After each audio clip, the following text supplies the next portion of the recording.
That's right. No excuses. He says it Got how it is. Let's dive into our first match of the day. Toronto Defiant, our NA juggernaut. They have the utmost pleasure of going up against RadX Avidity. Let's talk about Toronto Defiant. Everything I see, or the only thing I see when I close my eyes at night is Sugar Free's Genji. What are you feeling? What are you thinking about when you're thinking Toronto Defiant heading into this match? Yeah, honestly, I just want to see more of that. You know, we saw these looks on Ilios as well, where, you know, Sugar Free plays the Tracer. We saw Merit on the Sombra here for a little bit here. Tried to deal with Ultraviolet Senyara.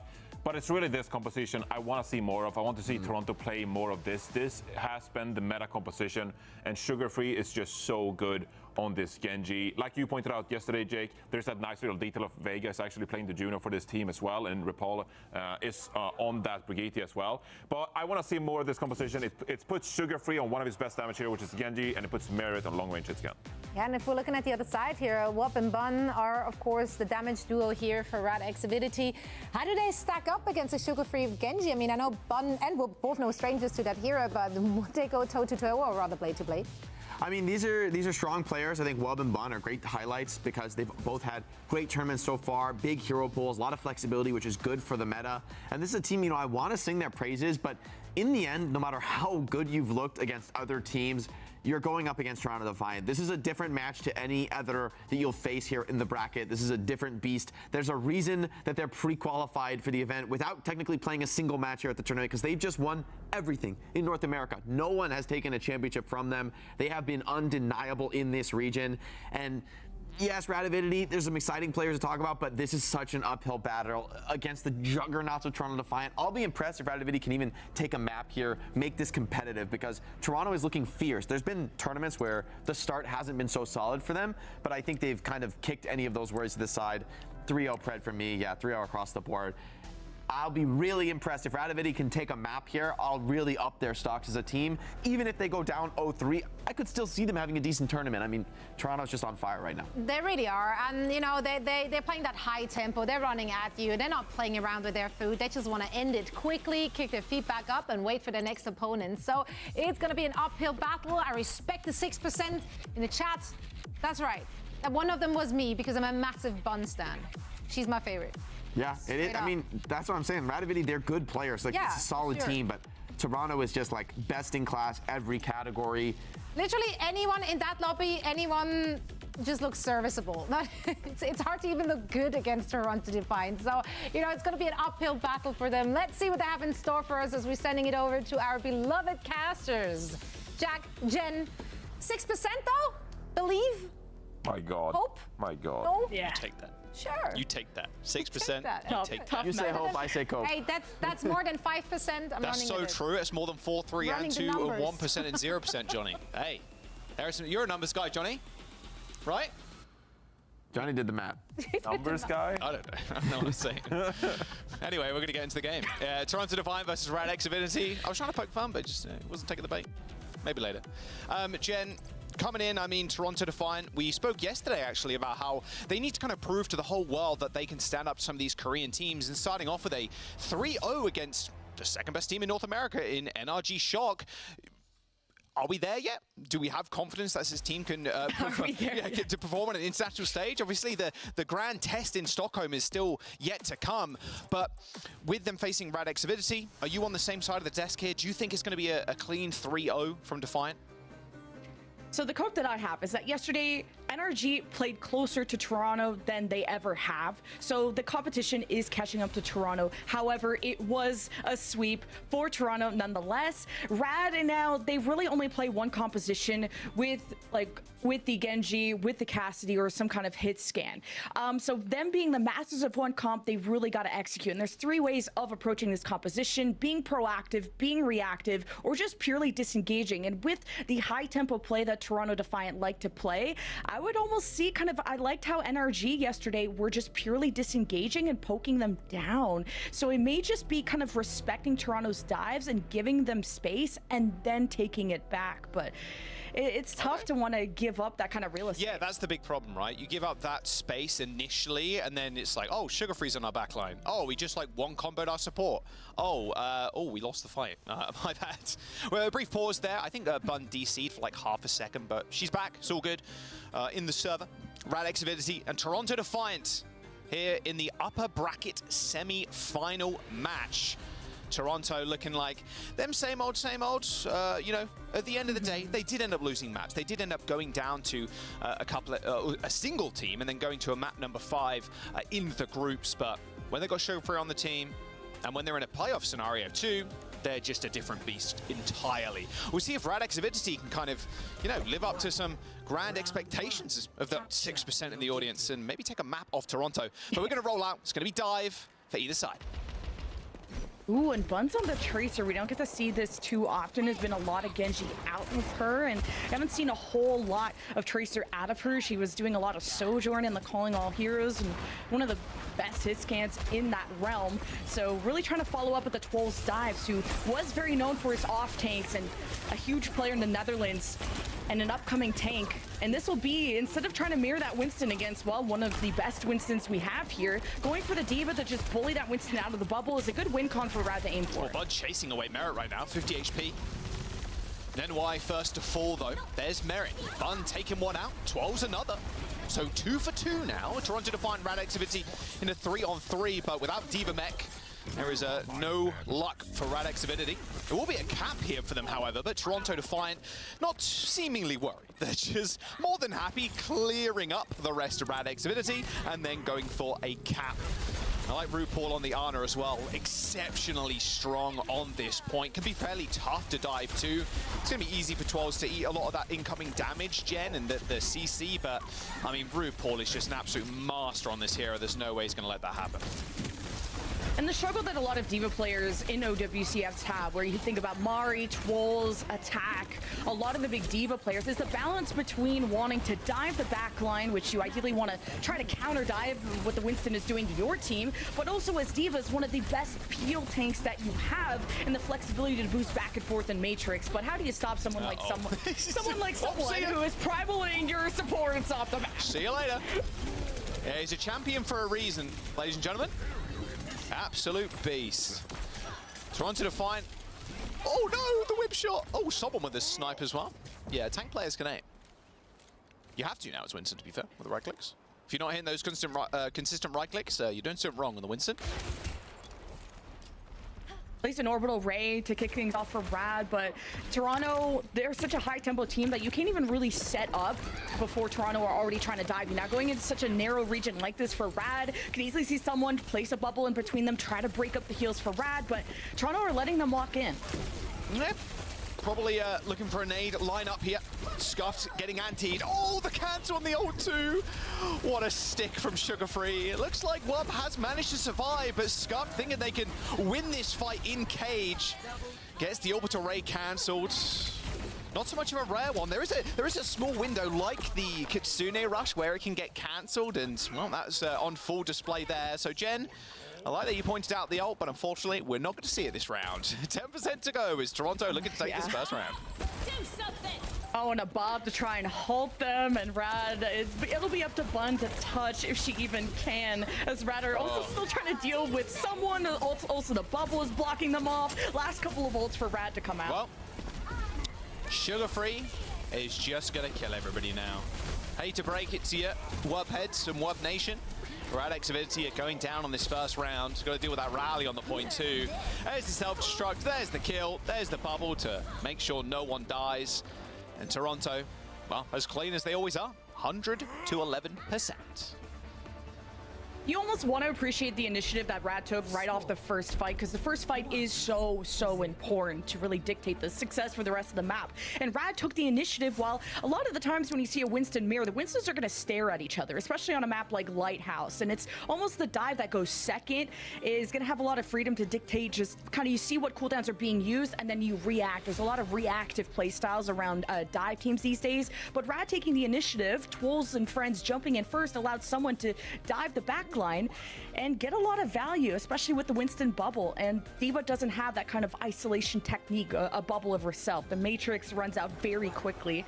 So we'll see if Twolz can focus down someone a lot better, because that is the pillar to Toronto Defiant. Holy based skin combo from RuPaul. Mythic weapon with the superhero Ana skin. That's the exact layup I used as well, the exact one. So I'm assuming he's copying some of the very best to ever do it, me. All right, quick rotation here. Sure. Get you in the game. Yeah, hey. It looks good, it looks clean. Look at that helmet on as well, it looks awesome. Good nade from RuPaul, there you go. He hit 10 times more nades when you have the mythic weapon. I was not told by marketing to say that. Radix Avidity. End up rotating to high ground, I really like that. You know RuPaul, Vega are going to be up on height, where you can see Radix Avidity are right now, but Toronto Defiant just end up counter-rotating to the point, actually put RuPaul super far away in like the little pool section, bottom left, and then have Merit on the high ground perch to look as Radix Avidity try and set up for another dive, but it was a little too late, as Toronto Defiant were able to get a pick and then follow up with a couple more. Yeah, I'm seeing the effort out of Raz now shift their focus towards someone, but Winston's jump, 5 or 6 seconds, you have a very small window to catch him when he's at his most vulnerable. What is now someone doing, is bro? setting up camp on top of the ceiling, and now they're having a bit too much fun. Rad needs to put a stop to this. We need to have more fun. How about we hold the spawn doors from on top of the spaceship? Just like you can do on a Circuit Royale. Well, there's the Nano, super early too. Ooh, been doing a lot of damage. A lot of healing as well. Well, there goes Scuffed and Wub. Yeah, I'm not sure. If one can get out here and like go through any of these hallways to pressure the point, you pull Toronto out of your spawn. So that's the whole job of Tracer, is being a distraction. If you're not going to be tank busting, you need to do something productive. And Bun needs to get a health pack over to the left. And I think Toronto's already marked her. I'm sorry? Is he invisible? How is someone able to hide with a Harry Potter invisibility cloak in that corner? Well, here comes the Ray, but the pulse bomb's already connected to Wub. Now the pulse bomb came in from Bun. Okay, Bun.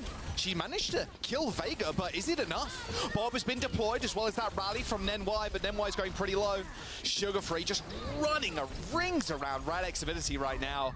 And someone pops that primal, and with OT swiftly approaching, someone's having a little bit too much fun.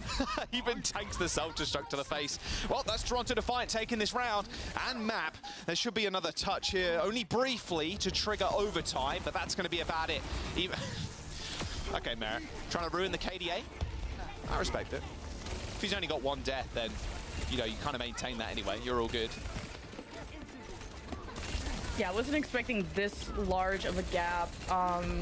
It's kind of tough when Bun, I could see that she tried to go for the point to maybe trigger that and get Toronto off of Rad's spawn doors, but then Bun got marked going for Mega, and Sugar Free, that's all he really has to do when the other 4 of his teammates are touching the spawn room doors, so this is a tough one to overcome for Rad. Yeah. Well, it's just the world champ difference. And we're not talking about Wolfie Glick either, just champions on this roster, and they continue to prove why they're the best in North America. It's obviously very, I would say, frustrating, I think, after groups. Jen, you're like, man, we did super well in groups. Okay, let's go to the bracket stage. Toronto Defiant. Okay, well, I guess we're going to lowest. That's just, that's just how it's always been. And I think, you know, the desk were right. I think a 3-0 is very much expected from Toronto. We'll see if Radix Avidity can kind of pull any surprises here in terms of map picks, maybe go to a clash or something like that. Have someone get off the Winston, perhaps. Get away from the dive, which we know they're incredibly strong on and can play on pretty much any map, I'd say. Yeah, it's tough because Rad sometimes like to pick dive maps like Gibraltar. Right.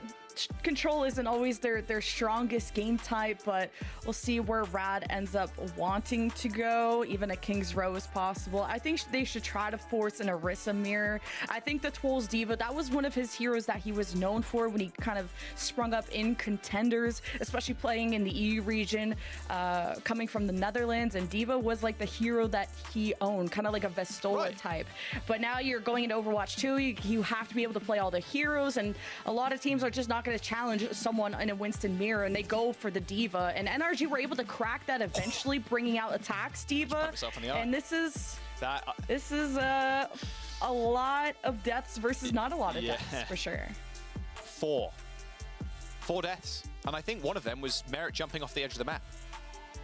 So maybe 3. I poked myself in the eye. I was so surprised there.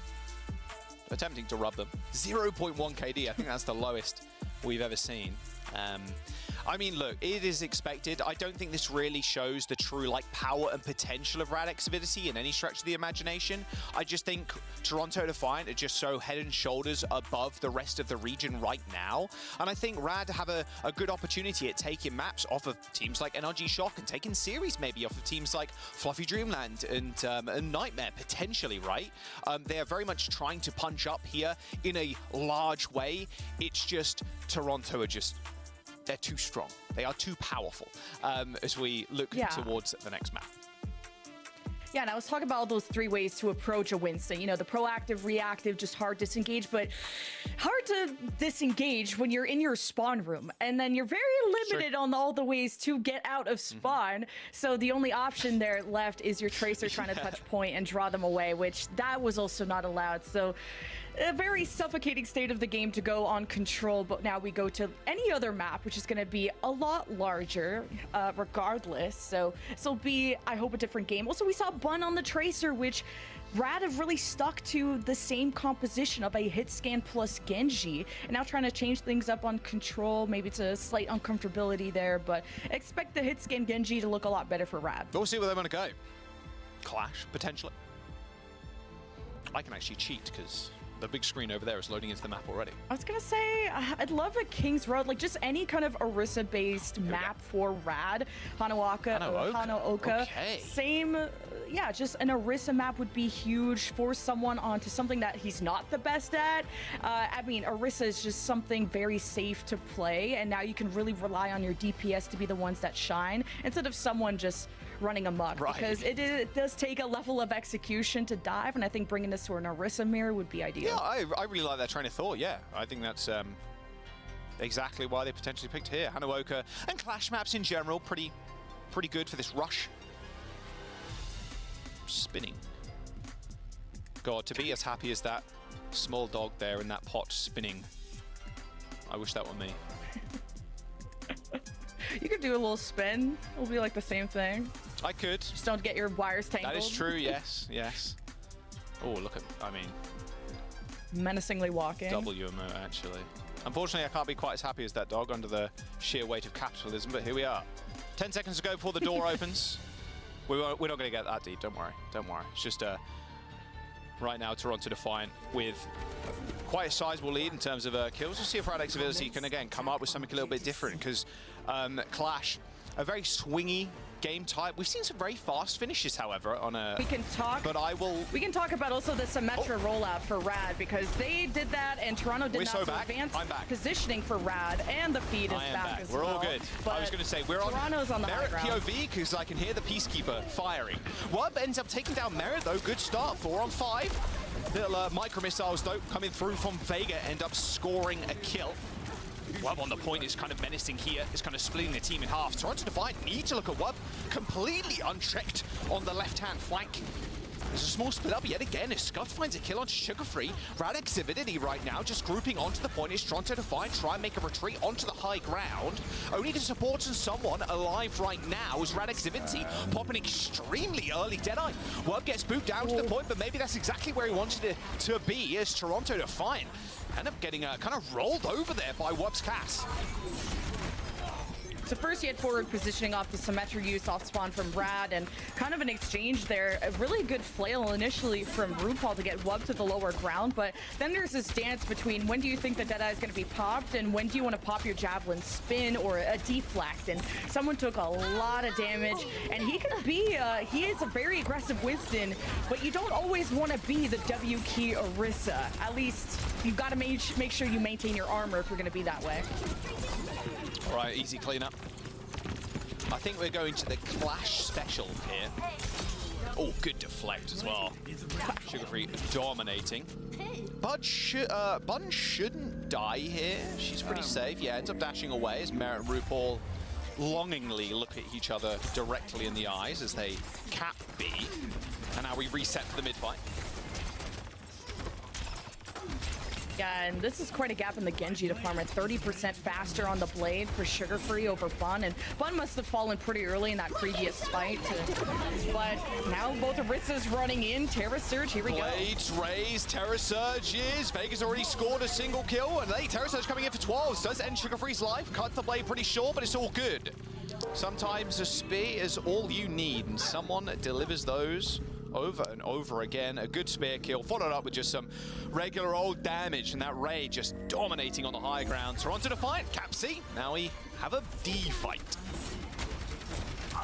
Yeah, Sugar Free just being able to have a blade that fight is just that extra layer of damage that tilts the scales in their favor. And after a huge exchange, whew, that's good for Toronto Defiant to win that fight. Now Rad have to really depend on Bun and make sure they convert this fight and get a point to even things up. And all depends on how you can weaken these targets. Toronto are playing pretty far back, and Tools is trying to scout for a good moment. Speed hit. Both Cassidy's now popping their dead eyes. Couple of skulls on the screen currently. Sugar Free, that was close. Almost had his head ripped off. Blade for Bun. Not really much standing in the way right now. There's no rally. Someone has to touch from Toronto Defiant, and here comes the blade as soon as they step forward. Vega using that shift to get away from the fight ASAP. Now Bun looking for Sugar Free's kill. Easy as that. But unfortunately, the backup had arrived already. Merit from around the corner lands a clean headshot on the flying Genji. And D is now being capped by Toronto Defiant. RuPaul with a nice whip shot onto 12 to launch him off the edge.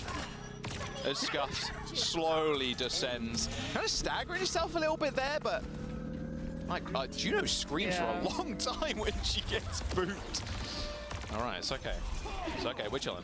If Bun is going to go for a 1-1 trade, I don't mind it being Sugar Free, because then you relieve a lot of pressure from your backline, because Genji's going to be the primary person that can access your support. So if Bun goes 1-1 with Sugar Free, that's better than nothing, honestly. But it's tough to pull up the Sugar Free numbers of converting a 5K blade. Well, speaking about converting, Radix Avidity to come on someone big here. Terra Surge going to grab everybody together. Scuffs is going pretty low, but had a little bit of that over health coming through from the rally.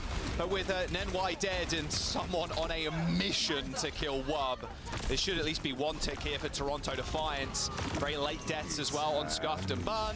Merit doing a 10k DPI spin, as we do find them on match point now, and maybe even the map as well. Toronto Defiant only giving up a single point as they take map number 2. Geez, just another day at the office for Toronto Defiant. And, Rad have tried to explore those different play styles of, the hard disengage on control to now being more reactive and at least trying to go for the 1-1 trades. But if you try to focus down Sugar Free, then someone runs into your backline. So as much as I want to say that Genji's the only one running down your supports, I guess someone will do that too. So I think that's really a tough tank duel for Twolz to take, as obviously a tank that is still developing against a Toronto Defiant team that have a lot of chemistry together. Yeah, I mean, hey, you know what they call someone's Orisa? Big Genji. Spear spinning into the backline, that's like a deflect, right? Then you throw the spear, that's kind of like a blade, kind of. Yeah, it just does so much damage. And that's the consistent thing with the Orisa too. If you're landing these spears, and like you were mentioning, Jen, the follow-up is just so easy for the Genji. You can just execute a target, because as soon as you're stunned against a wall or even pushed back, you're just taking so much damage because you're slowed, and then the Genji dashes in, a little 1-2 combo, and you're as good as dead. And then the Genji can just get out again because he hit a reset. Map number 3, coming up in just a moment. Radix Avidity, fortunately, after only capping 1 point, got full capped against. We'll see if they want to pull anything crazy out here again, and as we look at the map stats. Should be a little less crazy than map number 1. There you go, 8 deaths, so Toronto doubling their deaths in that one. And just some micro things about sort of the executions when it comes to the Dragon Blades. Like the one blade that we did see out of Bunch, he dashes straight up into the air and then has to find a target, while as people more experienced like Sugar Free, they already have a low HP target and they're within already at dash range. They're dashing into an enemy instead of dashing up and then finding an enemy. And those extra couple of seconds that you're going from in the air to a target is the seconds that Toronto take to be able to come up with a counter, think about a cooldown, or really just get away. So that's why Sugar Free is truly the master of Genji. He just knows how to execute those blades quickly that you don't have time to react. And obviously I'm nitpicking the one blade we saw out of Bun, but those are the big moments that your team depends on. Yeah, you've got to be perfect when you're playing against Toronto Defiant, bring your A game. And yeah, I like that you mentioned Twals too. I mean, Twals has been around for a long time. Like, I think I cast Twals back in like 2018, 2019. It's been in the scene for quite some time. It's good to see him still around, of course. We'll see if they can come back on this next map. But in all honesty, it's looking pretty one-sided. It looks like Toronto Defiant just handily dealing with this one. I think a lot of people, if you made like bracket predictions, you'd expect them to go all the way through to the finals. Looking like the same sort of show here. Yeah, I mean, what would you like to see out of Radix Avidity if we're going to this next map? What kind of map or like game type would you want to go to if you were them? Would you want to go to a hybrid, maybe a push or an escort? Because if you don't want to play the dive, maybe you even come out with something a little bit slower too. Junkertown, go a little Sigma action. I don't know. And Risk any kind of Widow duel. Right, I don't know. Just any Orisa map looked a lot closer for Rad. I'm wondering if they would be comfortable enough or be trusted in the or trusting each other to just pull something out. They are 0-2 now in the series. It's going pretty quick. To bring out, like, we saw some funny stuff in EU, like even bringing out a Reaper, where we heard in interviews just how strong Reaper is currently and how maybe that could be a good Winston buster. And it worked out in EU a little bit. Some May is being used, but Rad are not a team that have really strayed away from their strengths. But obviously your strengths are not even scratching the surface of the armor of Toronto Defiant. So if you're in an 0-2 spot, you might as well be wacky with it because you got to change it up. Yeah, get silly with it. I'm always down. All right, Runasapi is the map choice. We're going to push. Okay, Radix Avidity taking us here. A little bit of Reaper action. I wouldn't say no. Speaking of the green room a minute ago with Jake, like, hey, I think Reaper's is pretty decent right now. It's not the craziest pick of all time. I think, especially on these push maps and I guess you could play on Esperanza, but Runasapi, like, you can play super far away. The Reaper's a little bit harder to execute, especially when you're against cracked hit scans as well, like Merit. But, you know, you could throw something at them. Maybe they're not expecting, but as we load on in, it's very much looking like a Toronto Defiant victory, but anything can happen. And we think about, well, Toronto have gone to Runasapi now a couple of times against NRG, and you would think that Rad will pick this based on their strengths, but also there's a lot to study from the tape of Toronto Defiant, where NRG are playing closer and closer to them. It was 144 to 117 for Toronto on Runasapi. So I'm wondering if Rad think if they can kind of increase that tempo and be able to match that fire with fire, there may be their best chance, because playing back, playing reactive hasn't worked, so maybe being proactive would be a bit better. Okay, here we go. No Reaper guy, unfortunately. Just going with that. Mirror comps. Mirror not even playing the Ashe.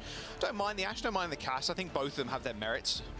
No, pun not intended, but both of them have their merits on this map. I think Genji's very easy to kind of deal with the Cass. He's very good at dealing with the Genji, of course, with the flashbang.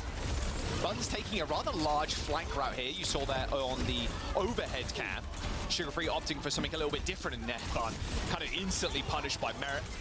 Swift flashbang, I'd imagine, and then a headshot will do it. As there comes the team wipe. There's a Radix Avidity end up falling to Toronto Defiant. Now the bot's in their favor. Yeah, it's a tempo that not a lot of teams can keep up with. It's just trying to lock down Sugar Free when he does dash in. The thing that makes it hard to kill a Genji that we all know in our ranked games is the ability to dash past a target and force them to turn around. It really tests your mechanics to try and 180 and look for that Genji who's going to be double jumping, who's going to have maybe a deflect. So we'll see if Wub can keep Sugar Free in check when he does go for those stats. Because if they can punish Sugar Free, it's an opening that Rad can work with. Well, he's almost got 25 towards that play. Look at that. 73% Bun, only 40 right now. Went down pretty early in the fight, so you kind of expect the ult difference here. Bun going super low. Already had to pop the deflect, unfortunately, but here comes the Ray from Scuffed. Question is, when do they want to use it? Now's a good chance, especially with Vega down. One with a couple of nice little headshots there too. Does end up falling prey to someone behind him, but an early orbital Ray is going to be good for a fight win.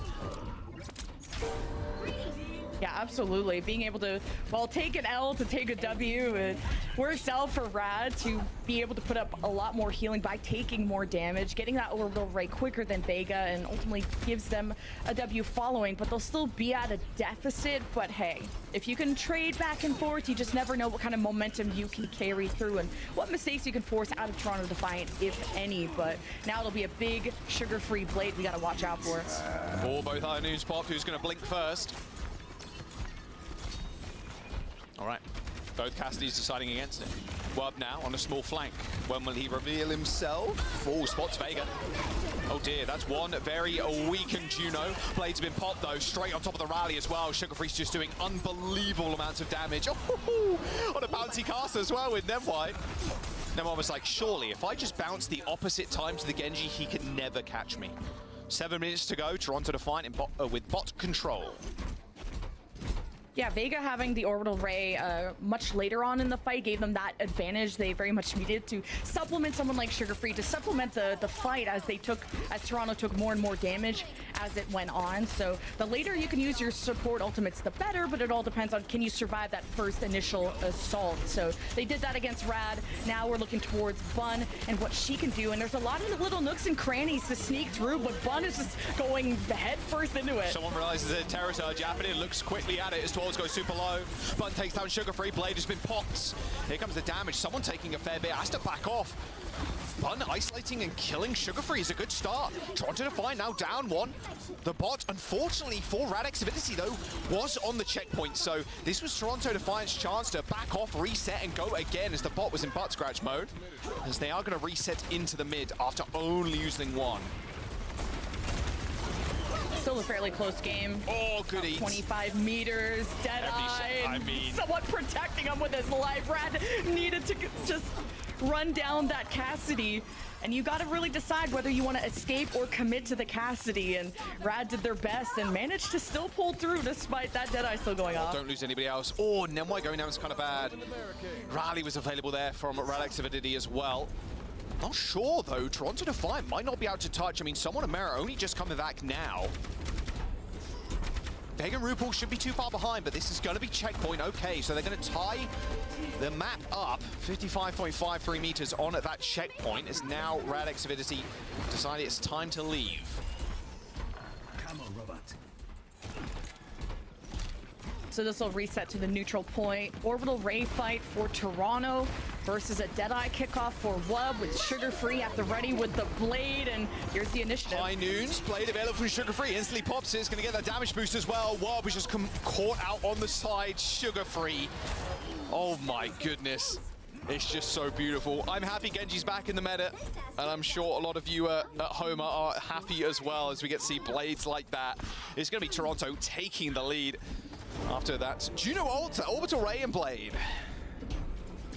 Yeah, if Wub can stay further and further away of Sugarfree, Sugarfree's gonna force to pay attention to Wub, especially if you have the Deadeye. And look, like, not knowing that someone is there with a Javelin, Rad need to communicate. You're in an O2 spot, and maybe you're feeling like you're giving up, but you just can't. Good stun on Bun as well.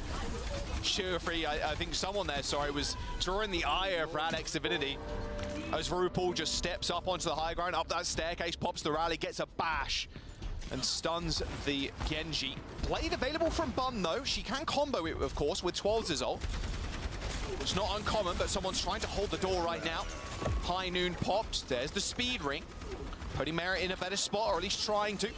Spots the brig. Everybody very isolated right now as Toronto Defiant 120 meters. Terror Surge in the spawn, a little damage onto Wub, but that's about it. Can Radix Avidity spring board back into this one? Blade has been popped by Bun, but this entire time, Toronto, they had the bot moving. Bun at least claims one, maybe even another as well, as they'll reflect there onto Sugarfree. 130 meters, 0.48. Radix Avidity get the team kill. They got a whole lot of meterage to gain now. Yeah, Rad being able to get some room to breathe after Toronto kind of goofing around, you know, using Deadeye with no one around and just trying to touch the spawn room doors. But Rad get a second wind at this, and it's going to be an orbital ray fight. And it's what you do during that. They really got to commit all in and have a good goal in mind. Is it going to be to take down someone? Is it going to be about forcing rotations back? Are you going to follow through if they disengage? The comms have to be perfect, but Sugar Free has Blade. If you ult track this, you got to be ready for it. You got to distance yourself away. Terror Surge, there's the dash. Merit finished off. Perfect combo there from Bun and Twirls to isolate the Cassidy. And now the focus is purely on someone. A single, or even a couple of kills here coming through from Toronto Defiant, potentially. Well, but dead. Only one person left. Unfortunately for Toronto, they only managed to kill the Cat. So it's going to be Radix Avidity in a good spot. They can move up. They've got the Orbital Ray. They've got the Rally to potentially survive through Vegas. But it's all on Sugar Free's Blade yet again. His combo's been so deadly. And Radix Avidity need a clean fight here, Jen. Yeah, I'd love to see Wub just sit at the window, wait for the Blade, and try to Deadeye to pull Sugar Free away from his team, or just force the one-on-one. Where Wub is positioned is key, but he's trying to stay so close to his Orisa, it's not going to work. Reflected. Both Cassidy's down as the Blade has been pulled, and the combo just never gets old. 1, 2, almost 3 kills from Sugar Free's Blade. The Orbital Blade is just way too strong. I mean, look, you had your rally going as well, but that double damage Blade swings, and after Genji got that change too, and where you swing a lot quicker now during Dragon Blade, it's almost the perfect storm for Genji to become meta again. 2 minutes to go as Toronto Defiant hold on to their own rally. They've got Terror Surge for next fight, and they're just going to go now. Just making it even more painful for Radix Avidity leading up to these next couple of fights. Bun does end up using the Blade, isolates through pause. That Terror Surge brought them in. It's almost perfect for Bun. Hey, we're all stacked up against each other. We could just kind of swing away as Toronto Defiant were attempting to get maximum value out of someone's Terror Surge. Radix Avidity have got a long way to go with this robot, though, as it was dragged away from that midpoint. Quite a distance. Yeah, for Bun to pull out a late Blade after a lot of cooldowns have been used is great. Rad got to be careful, though, stacking too much around their Orisa and maybe putting too many eggs in the Nenwai rally to maybe stun the Blade, or a Twol's Terror Surge. Again, splitting up may be a way to force Toronto into one certain direction, and Rad can go for a pinch that way. Stacking too much leads to the Genji dashing around and you trying to find where he is in the midst of your team and the other team. So just Rad got to be careful with stacking. You're Toronto here as well. You got no real need to push around this corner. You can just hold on here forever, pretty much. 130 meters, almost to completion. Terror Surge does end up getting popped as well as that high noon from Merit, so the whole of Radix Avidity right now trying to scurry for cover. Deflect's going to go down. A lot of those bullets just entering the bot, unfortunately, as the Ray rather late in the fight as Toronto Defiant just run out of cooldowns to stay alive. 20 seconds to go. Radix Avidity need to double their meterage currently to find themselves in the lead, as Toronto all end up spawning together as overtime approaching, and they got Blade, they got the Ray. This Orbital Blade is just going to go crazy. Nemwai's rally just has to save the day, but it's not happened yet. Yeah, the Orbital Ray could be the end-all, be-all. There's the Deadeye to try to push Toronto away, but they don't care. Oh, over the wall. Oh, good. Bun's already dead. There's the Blade. It's already been popped. 2 kills for Sugar Free. And that is going to be it. Radix Avidity halted there. 101 meters to 130 for Toronto. And it's just another day in the office. A 3-0 in the upper bracket as they continue their warpath. Yeah, if Rad would have just stuck to the Genji comp from the beginning, this would have been a more closer affair. But Toronto, they kind of like what Zoe said on the desk, when you give them an inch, they take a mile. Toronto, they not only win fights, they send you back to spawn, and they also camp out your spawn. It's kind of disgusting how much fun and how much Toronto get in your heads during the game. And these are, you know, we have experienced players on the Rad side who have been around the block, like you said, but it still hurts to go into a match where you're against the #1 team, in undisputed #1 team. But this is the semifinal. It's not the end of Rad. They drop to the lower bracket. Toronto go to upper bracket final. And I think Rad can be more happy or more confident in how they can approach this lower bracket. Yeah, it's always spicy as well when you make a lower bracket run. I think we've got the Toronto comms as well, so we'll jump into them right now. she kind of got like low-key mad because I made fun of her for being a Hufflepuff. We're talking about Harry Potter. What? You know, like Hufflepuffs? Yeah. I made fun of her for being a Hufflepuff. That's embarrassing, bro, if you're Hufflepuff. I know, so that's what I was saying. I was a Slytherin. You would be a Slytherin. No, both of you are Slytherins. Wait, what are you, Lenny? I'm a Gryffindor. Not a No, Gryffindor. you're not. You're No, you're not. not. You're the most Slytherin. You lied on the chest for fun. Wait, are you stupid? Are you guys ready to go? I'm about to go. Boom, boom, boom. I mean, if you have time at the beginning of a match to discuss your housing situation in Harry Potter, you know it's a good day at the office. I do have to say, Toronto Defiant as a whole, though, it's a combined Slytherin effort. I feel personally. Maybe. Are they now? I have no opinion. I think As a I can see Hufflepuff, I Lenny can see as a that you wouldn't Gryffindor. have. I think, yeah, I probably am. You I'm might be a Hufflepuff. Hufflepuff. He's Yeah. 100% Hufflepuff. I don't know what it You're implies. definitely a Ravenclaw. Okay. I'm Take a Ravenclaw. Proud I'm unfortunately a Hufflepuff. Slytherin. You might be a You're Slytherin, probably so a I'm Slytherin. sorry to. All right. Someone feels Gryffindor. I get Gryffindor vibes from Yes, someone. yes, Sure, actually, for sure. so true. Yeah, anyway, let's talk about the match. Rad Avidity, yes, they're out now. They're dropping into the lower brackets. They had some moments here and there, but this was not theirs to win. It was simply not theirs to win. Wow, this When spawn you're camp is going tough. above the spawn ship on control, You know, we know it's not so good for the other team. Oh no, there's a Diva Max exploding. Oh no! He's feeding a little, what, 700-800 damage to the enemy Diva. That's kind of respectful, mitigating some of that damage gap that surely is occurring on the server. They kept a point here on Clash. Wow, you don't didn't need get 5-0'd on Clash. You did so good. You did so good, Johnny. Wait, Look, this is- I don't think really. We can't take too much away from Rad Avidity because Yeah, this is exactly. I don't think the purpose of at this full is punching force. down. I think the Agreed. purpose of this is just like we know how good Toronto Defiant is, so this is kind of what was expected. Yeah, I mean, if anything, I'm impressed with Rad Avidity fighting back a little bit, battling on Runasapi.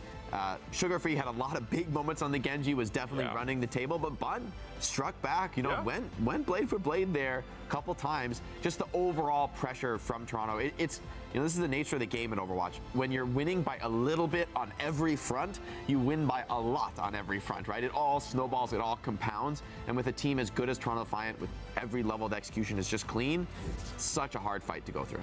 someone earning themselves player of the match. Could have given that to anyone. Also, shout Yeah, out. we could've. Classic, great, fantastic profile picture. Love that. What does it Yeah. mean? Why couldn't they YX? give it- Great on the Orisa. Had a little, I would say some maybe not unconventional, but I like the way someone approached the Orisa in this match. I mean, we know the Winston's elite, but he had a lot of these flanking maneuvers on Orisa. He was like not exposing himself right at the start of the fight.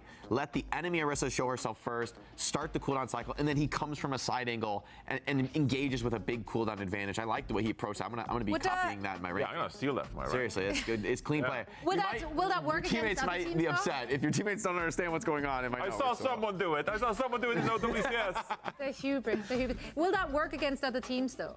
Because clearly they were punching downward here, but a more evenly stacked team. I don't mind the style conceptually because there's no like sniper on the other side where you're not just getting like one hit because your tank is hiding for the most part. And so I think he sprinkles it in. He's not like 100% flanking on Orisa, right? He's like just engaging from a side angle or delaying his presence into the fight by a few seconds so he has the lead in the cooldown cycle, or he gets by the enemy Orisa if he wants to get to the back line. So I just thought, just intelligent play from someone, something we can expect from him, but just a little shout out that he's got that skill even on characters like Orisa that maybe aren't his bread and butter. Indeed. Well, and of course, with this victory, Toronto Defiant are continuing their run through our upper bracket, finding themselves in the upper bracket final, awaiting their next opponent, which will be either Nightmare or Fluffy Dreamland. And Rad X Avidity are now in the lower bracket, fighting for their life in an elimination match against TSM. We'll find out how they'll stack up against one another very soon. Not all is lost, of course, for Toronto Defiant. All of this is not necessarily just about the cash money you get when you're coming first. And it's definitely not about the ticket to Stockholm, since they've already secured that one. They want to have that seeding. They want to have that #1 seed heading into our World Final. It'd be really nice to not play Crazy Raccoon or Team Falcons in the first round.